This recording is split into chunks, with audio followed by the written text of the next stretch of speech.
What's up, everybody? Welcome back to Red Seat Secrets. Today, we're diving into a fiery moment from Congress where Representative Jasmine Crockett didn't hold back.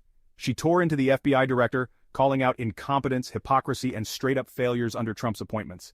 This one's heavy, because it's not just about politics. It's about safety, justice, and who this system really protects. Let's get into it.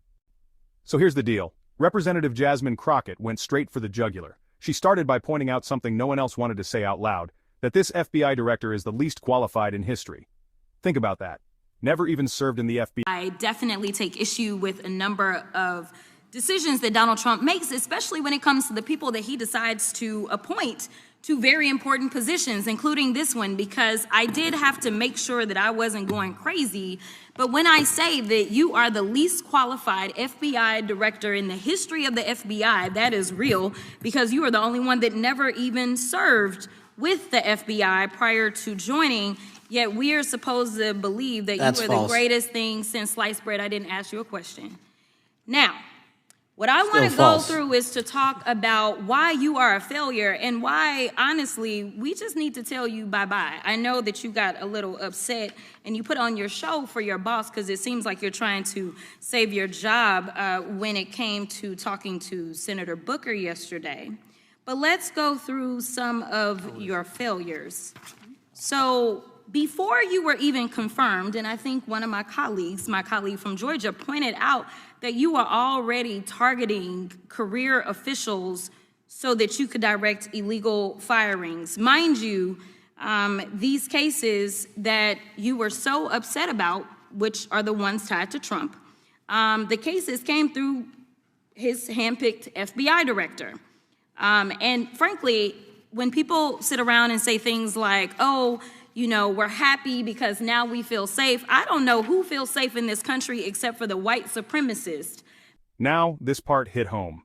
Crockett, speaking as a black woman, said she doesn't feel safe in America today, and she's right. Because the FBI's own data shows the vast majority of threats are coming from right-wing extremism, fueled by white supremacy.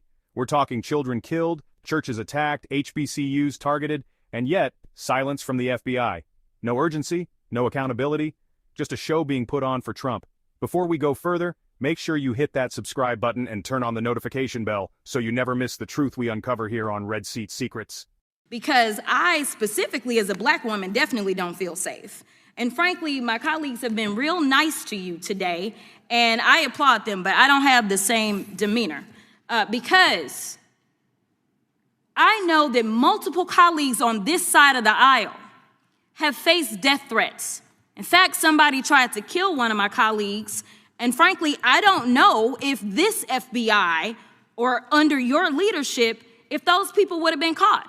I don't have any confidence in you. And if we start talking about the reasons that I lack confidence, we could start with you not just wanting to acknowledge some simple facts.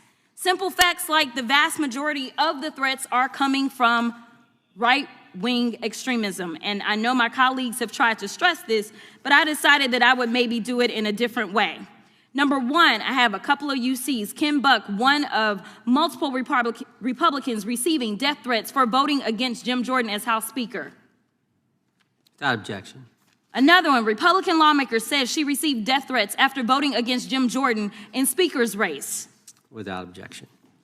In addition, there was another one from another colleague who now is leaving Congress because they said that they were calling his wife anonymously and threatening her life to the extent that she ended up sleeping with a firearm. Without objection. Okay, so here's the deal. How are we supposed to have confidence when you're sitting up here telling the Senate yesterday that it will take you 14 years before you can get the FBI fully staffed to do their jobs? You're also now redirecting resources so that they can go and play ICE agents on the streets. You're getting rid of your most qualified people, and even when it came down to somebody that you consider to be a friend, you were posted up having some fancy dinner to the extent that you posted not only once erroneously, you posted twice erroneously as it relates to catching somebody, and then you want to go and say, let me take a victory lap.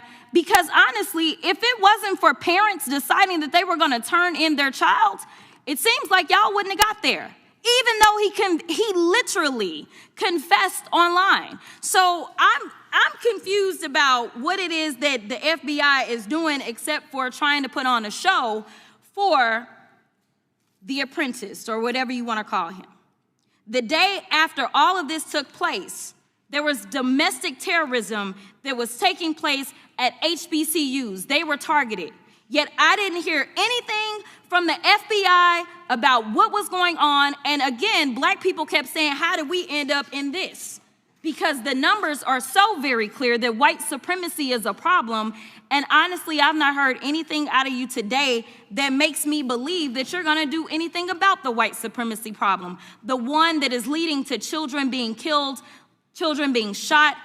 And then came the mic drop. Crockett reminded everyone this isn't about feeling safe. The only people celebrating are white supremacists because the FBI refuses to call the threat what it is. And as she said, how can anyone in this country, especially black Americans, trust a system that ignores the biggest danger while chasing political points for Trump's approval? Reverend Jasmine Crockett didn't just grill the FBI director. She exposed the cracks in a system built to protect power, not people. And that's the real story. If we don't demand accountability, the threats, the violence, the hate, it's only going to get worse. Thanks for watching Red Seat Secrets. If you found this breakdown powerful, hit that like button, share this video, and drop your thoughts in the comments. And if you haven't already, don't forget to subscribe. We've got more secrets to uncover, and trust me.